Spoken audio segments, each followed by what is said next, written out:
Welcome to the Moneypants Solution digital online course, where we're going to show you how to set up the Moneypants solution in your home. This is part 2 of Moneypants Step 3, Get to Work. There are way too many odd jobs to list on the point chart. If you were to list all the jobs you ever wanted your children to help out with, you would have a super long list of jobs and it would take way too long to mark the chart. The helping hands habit is there so you as parents can reward your kids for the small random chores they may want to help out with during the day. These jobs are shorter jobs that only take a few minutes to complete. Often these extra jobs will involve helping out with younger siblings. The great thing is that you can give multiple bonus jobs in one day. You aren't limited to just one per day. The only stipulation is that if you have kids who haven't completed their main chores, their siblings who have gotten their work done will have dibs on the helping hands chores. Here's a potential list of what types of chores would be bonus chores. Unloading the groceries from the car and putting them away. Changing the baby's diaper. Styling a younger sibling's hair before school. Getting a younger sibling ready for church. Wiping down the blinds in the kitchen. Reading to younger siblings while dinner's being prepared. Teaching a younger sibling how to do their job. Helping a sibling with their homework. Wiping up spilled milk. Helping mom or dad during a shopping trip. Running errands. Organizing a closet, a drawer, or a shelf. Changing the kitty litter.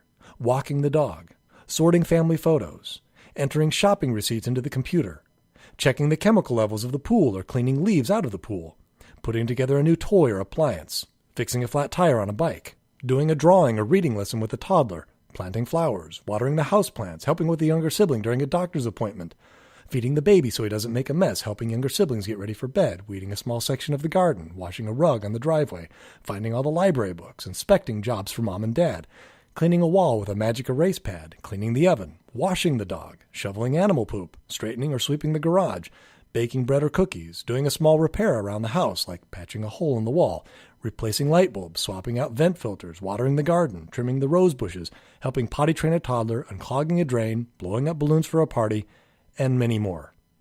Hopefully this gives you an idea of what sorts of things qualify as bonus jobs. The whole point of the helping hands job is to keep our list of chores short and to give parents flexibility to reward for miscellaneous jobs that come up throughout the day. What to do if jobs don't get done? We've touched on it briefly, but there are a lot more tools at your disposal for the times when jobs don't get done, and it will happen. Either a kid will be too tired to work, or maybe they're sick, or just have an off day, or they have too much homework to do, or maybe they're simply not home. What do you do in those situations? The good news is that there are simple, fair, and powerful solutions to each of those scenarios. We cover them all in the Consistency Bonus Setup video. If you have a young child who isn't old enough to use the Consistency Bonus, and they aren't doing their job, the secret to helping them is to look and see what it is they're doing instead of doing their job. Are they playing with toys? Are they watching TV, reading a book, playing outside? What are they doing instead of doing their job? Make that activity the non-monetary reward for their job completion. It's what they want to do more than their job, so make that activity contingent on them finishing the job. Tell them once they finish their job, then you'll get the toys out. Then you'll turn on the TV. Then they can read their book. Then they'll have permission to go outside. It's a continuation of the if-then principle, and it works very well. When we were explaining how to conduct job time, we suggested leaving toddlers out at first and to just focus on the older children. However, once job time is established with the older kids, it will be time to introduce your toddlers to the Moneypants system. Since they are growing and developing so rapidly, you have to work with them more closely. We've developed a modified system for teaching toddlers to work, and we call it Moneypants Junior. This applies to kids between ages 2 and 4, as well as children with learning disabilities. The main ideas behind teaching toddlers to work are these. They don't understand delayed gratification. You will have to give them more frequent and immediate rewards. Their memories aren't fully developed, and so you'll have to repeat instructions more often. They are still learning motor skills, so you'll have to show them how to do their jobs over and over again and demonstrate to them and have them practice the motions. They have a tough time concentrating and focusing, so you'll need to remove distractions like TV, games, toys, and even other siblings. They don't have a large vocabulary. If you want a 2-year-old to put a dish in the kitchen sink, you'll have to take them and show them what to do. You'll need to explain things very simply using basic terms.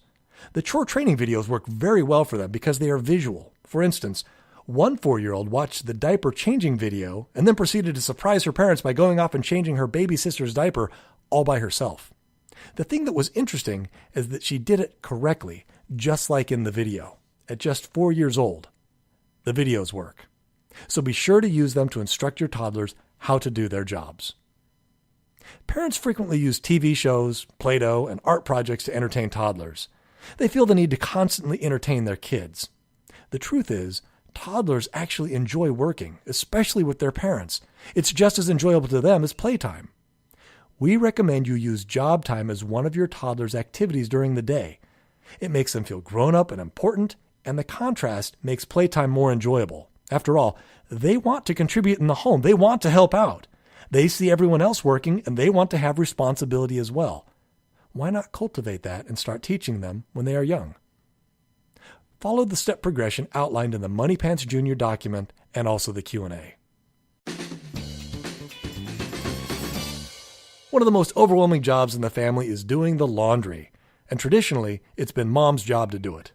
Mom would set a day of the week to do laundry, and she would go around the house, collect up all the laundry, put it into a massive pile, sort it into darks and colors and whites and towels and sheets, and then begin the laborious process of watching each pile of clothes, drying them, folding them, and then putting them away. It would take her all day and sometimes multiple days. Laundry day was a day Mom dreaded. We have a better idea. Here are a few pointers. Hang up laundry instead of folding everything. Put socks and underwear in bins. There's no need to fold those items. Don't try to do all the laundry at once. Assign every bedroom a day of the week for laundry. That way all the laundry from that day belongs in one room. It's less sorting before and less work after. When kids purchase new clothes, give them $1 rebate for handing in any old clothes they don't want or use anymore. Let's say your daughter buys 4 shirts and a pair of pants at the mall. When she gets home, if she can bring you 5 clothing items out of her closet she no longer wants, you'll buy them from her for $1.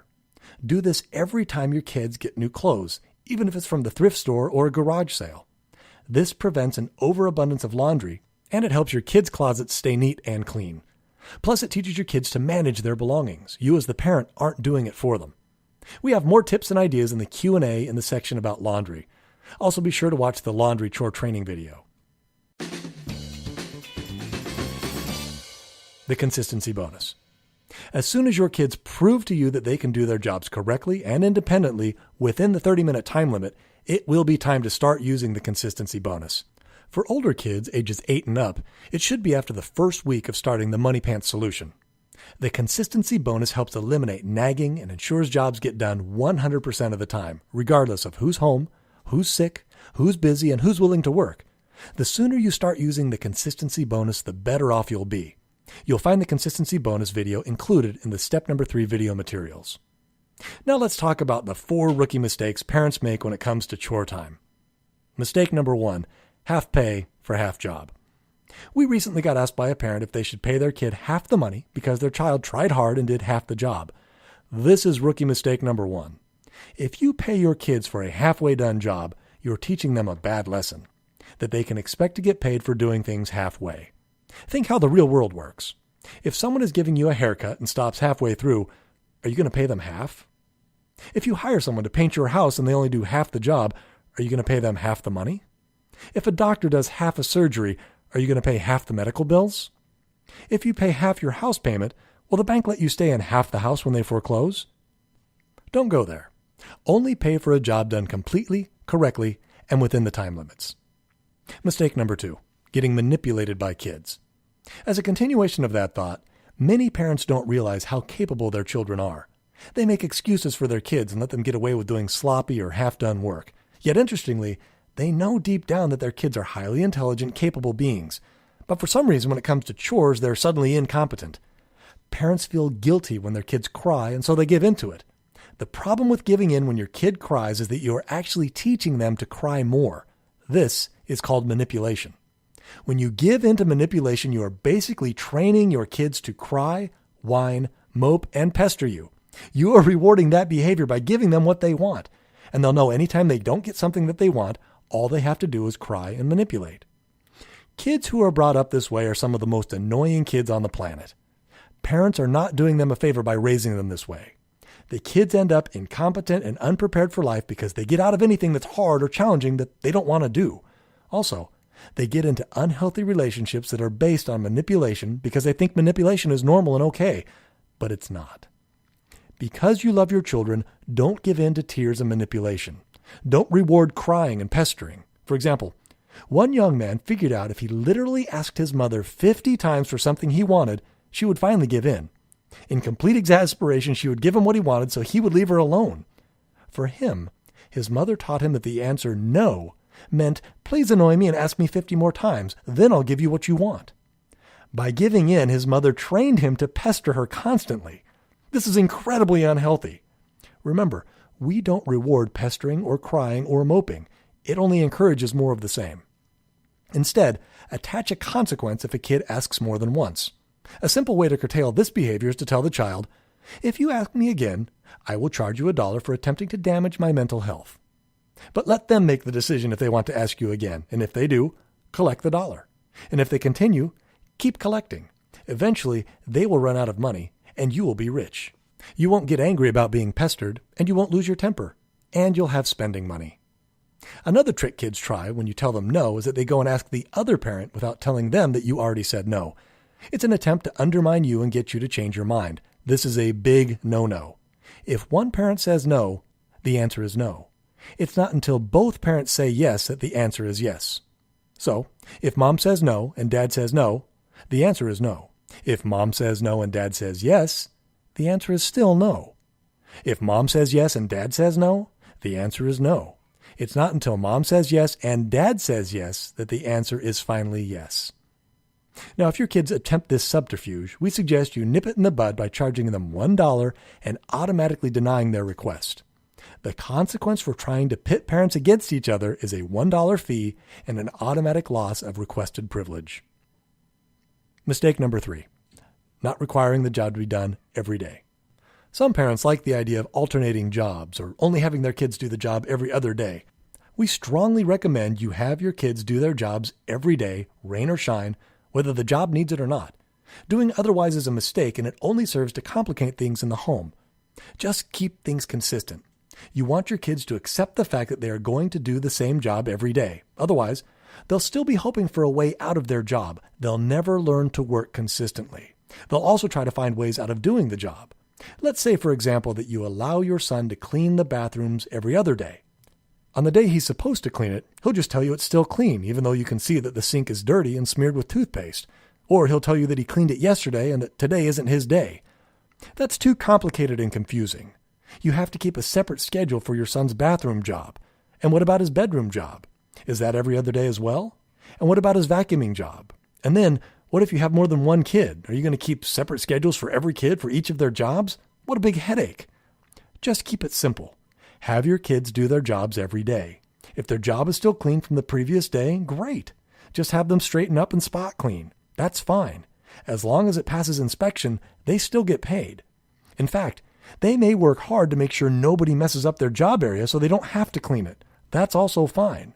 We're all about maintenance. Why not reward that? Mistake number 4, letting kids go to school, church, or social activities without doing their jobs first. A lot of parents will make the mistake of letting their kids go off to school or other social activities without having them do their jobs first. What happens is that the kids make messes and then leave it all behind for you, the parents, to clean up. What lesson does this teach the kids? It teaches them that what they are doing is more important than your time, that you are subservient and essentially their maid who cleans up their messes. This is not what we want to teach our children. Mom and dad are not their maids.